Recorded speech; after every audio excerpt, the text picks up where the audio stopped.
Ya, Assalamualaikum warahmatullahi wabarakatuh. Nah, perkenalkan kami dari kelompok 5 akan mempresentasikan mengenai progres satu kami. Saya Irsyad Muhammad, tulis nama Matahari. Berikut ada table of content dari presentasi kami.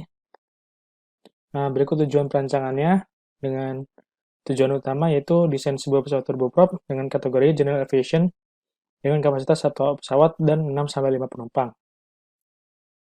Dengan pengoperasian seperti berikut. Sasaran perancangannya sendiri itu untuk membuat desain pesawat turboprop dengan konfigurasi terbaik termasuk konfigurasi pesawat non-konvensional dengan aspek-aspek seperti yang pada slide.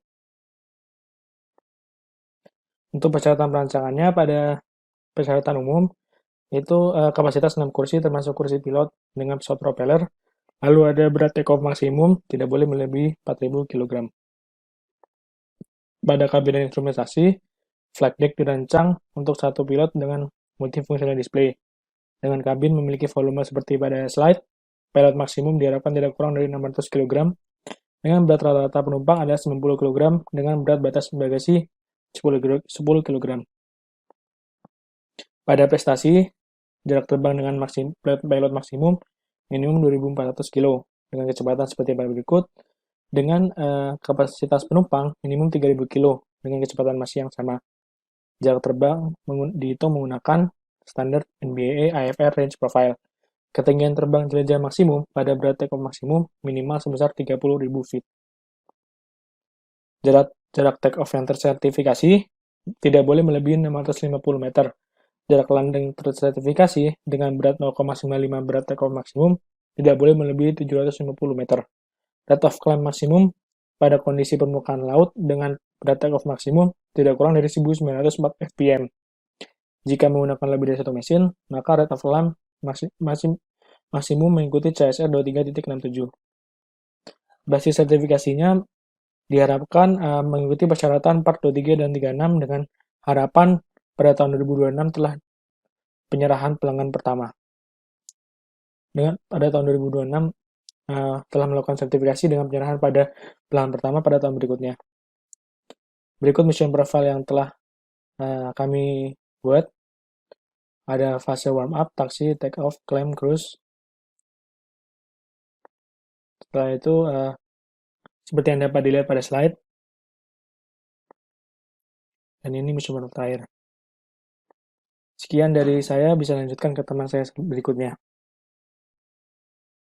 Selanjutnya, yang akan dibahas adalah konsep wahana. Dalam menentukan konfigurasi awal, kami melakukan studi terlebih dahulu terhadap pesawat-pesawat yang sudah ada. Pesawat yang dipilih itu memiliki DRO yang mendekati dengan DRO dari pesawat yang akan kami rancang. Pesawat yang dipilih dapat dilihat pada layar berikut. Kemudian, untuk konfigurasi dari pesawat-pesawat tersebut dapat dilihat pada tabel berikut. Kemudian dari perbandingan ini, dan juga hasil studi kelebihan dan kekurangan tiap jenis konfigurasi, kami memilih konfigurasi sebagai berikut. Yang pertama, konfigurasi fuselage. Konfigurasi fuselage ini menggunakan struktur semi monokok karena struktur ini yang paling kuat dibandingkan dengan truss ataupun monokok. Struktur ini bisa menahan semua jenis beban, termasuk juga beban tekanan kabin. Kemudian, untuk konfigurasi sayap, kami menggunakan konfigurasi low wing dengan high aspect ratio, unswept, dan sudut dihedral. Konfigurasi low wing dipilih karena konfigurasi ini menghasilkan nilai lift to drag ratio yang lebih tinggi dibandingkan high wing, dan juga pada konfigurasi ini sayap bisa dipasangi dengan landing gear. Kemudian konfigurasi high aspect ratio dipilih karena konfigurasi ini memiliki induced drag yang lebih kecil karena mengurangi wingtip vortices. Kemudian pada misi kami juga tidak membutuhkan kemampuan manuver tinggi yang ditawarkan oleh konfigurasi low aspect ratio. Kemudian untuk unswept, pesawat kami hanya terbang di subsonic, sehingga efek perlambatan shock pada sweeping yang diberikan oleh sayap swept tidak diperlukan oleh pesawat kami. Kemudian konfigurasi dihedral digunakan karena konfigurasi ini memiliki kestabilan yang lebih baik.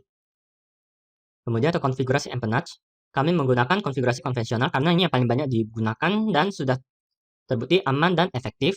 Konfigurasi ini sangat stabil dan beratnya tidak terlalu berat. Kemudian konfigurasi ini juga efektif dalam mengatasi torsi akibat propeller. Dan untuk konfigurasi engine, kami menggunakan dua turboprop. Dua-duanya merupakan traktor, satu dipasang di fuselage dan satunya dipasang di ekor. Konfigurasi dua engine diberikan karena konfigurasi ini memberikan keamanan yang lebih baik untuk penerbangan jarak jauh. Kemudian, yang traktor dipilih karena konfigurasi traktor memberikan efisiensi propeller yang lebih tinggi Propeller pertama dipasang di fuselage karena propeller ini akan mendapat udara yang tidak terganggu dan juga dapat meningkatkan stabilitas dari pesawat. Untuk propeller yang dipasang di ekor, maka aliran propeller tersebut tidak akan mengganggu sayap dan juga noise yang dirasakan pada kabin akan lebih rendah. Kemudian untuk konfigurasi landing gear, konfigurasi yang kami gunakan adalah tricycle dengan sambungan retractable. Tricycle digunakan karena ini satu-satunya bisa menggunakan sambungan retractable, kemudian juga lebih mudah untuk landing menggunakan konfigurasi ini. Konfigurasi ini juga mengurangi kemungkinan ground loop dan nose over. Sambungan retractable digunakan karena dapat mengurangi drag secara signifikan pada pesawat kami. Selanjutnya akan dibahas mengenai initial sizing dan design point. Pada bab yang ketiga akan dilakukan proses initial sizing dan penentuan desain untuk pesawat rancangan. Tahap pertama dalam initial sizing adalah melakukan fuel fraction. Jadi tabel hasil fuel fraction, perhitungan fuel fraction kami ditunjukkan pada tabel berikut. Disesuaikan dengan mission profile yang kami miliki dan juga akan melakukan perhitungan untuk W final terhadap W initial untuk fase cruise dan loiter menggunakan parameter-parameter berikut. Didapat bahwa berat fuel yang digunakan sebesar 0,276 dari W takeoff.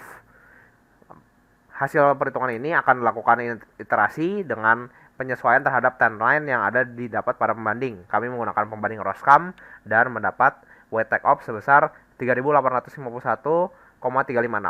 Untuk berat-berat yang lain ditunjukkan pada tabel berikut. Selanjutnya akan dilakukan asumsi karakteristik aerodinamika dari sayap yang akan didesain. Jadi akan ditentukan dulu karakteristik aerodinamikanya. Jadi yang pertama ditentukan ada koefisien lift maksimum, koefisien drag pada zero lift, aspek rasio, dan juga bilangan Oswald. Ditunjukkan pada tabel berikut. Setelah menentukan itu, akan dilakukan compliance terhadap peraturan-peraturan yang ada dan juga DRO mulai dari take off, landing, dan cruise dan lain-lainnya menjadi matching chart sebagai berikut. Ini matching chart pesawat rancangan kami dan titik di saya terhadap di sini. Ditambahkan terhadap garis landing, CL landing 1,9. Dari titik desain itu didapat nilai wing loading, power loading, wing area, dan required engine power sebagai berikut.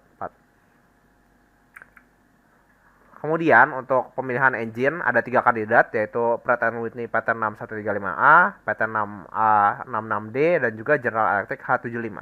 Dari 3 engine ini akan dipilih Pratt & Whitney pattern 6135A karena memiliki power yang cukup untuk pesawat rancangan dan juga memiliki specific fuel consumption paling rendah dan juga memiliki berat paling ringan dari antara 3 engine yang ada. Sekian, terima kasih. Oke, selanjutnya di sini aku akan menjelaskan tentang general configuration dari pesawat yang kami pilih. Di sini nama aku Mat Hidayat 1361841. Jadi berikut adalah beberapa parameter yang sudah kami pilih berdasarkan diskusi yang sudah dilakukan bersama dengan dosen pembimbing kami, yaitu Pak Rais.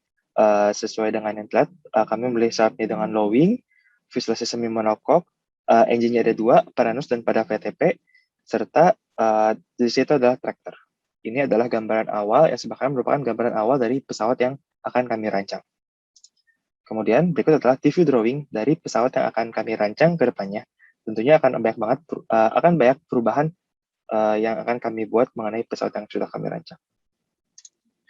Selanjutnya adalah metode penentuan dimensi pada fuselage. Di sini kami menggunakan 2 pendekatan, yakni perbandingan kepada pesawat pembanding yang ada, yang merupakan pesawat 6-seater maupun 7-seater airplane, serta pendekatan geometri fineness ratio dengan konfigurasi terpilih untuk tipe twin engine. Di sini ada 3 aspek, yakni fineness ratio untuk cabin, aft fuselage, serta sudut lower tail. Namun kami masih lebih fokus kepada fineness ratio dan aft fuselage. Di sini didapatkan bahwa panjang fuselage-nya adalah sebanyak 13,6 meter, dengan LFC-nya sebesar 4,76 meter, dan diameter fuselage sebesar 1,7 meter. Kemudian di sini merupakan peletakan dari komponen-komponen yang akan diletakkan pada kabin, mulai dari 4 seater penumpang, pintu, baggage, dan lavatory. Untuk perancangan sayap pesawat sendiri, kami menggunakan 2 pendekatan, yakni melalui matching chart, serta juga melalui data yang didapatkan pada buku referensi, yakni Roscam dan Dreamer. Sebagai berikut, luas sayapnya sebesar 25,615 meter persegi, dan aspek rasio serta taper ratio sebesar 9 dan 0,5 Untuk perancangan empennage pesawat sendiri menggunakan 2 pendekatan, yakni fraksi volume HTP VTP, serta juga referensi kepada Roscam dan Dreamer untuk beberapa parameter, yakni dihedral angle, incidence angle, aspect ratio, swap angle, dan taper ratio. Berikut adalah hasil yang kami dapatkan sebagai berikut dengan luas planform HTP-nya 5,169 meter persegi dan VTP-nya sebesar 3,985 meter persegi. Mungkin segitu presentasi yang saya sampaikan. Terima kasih.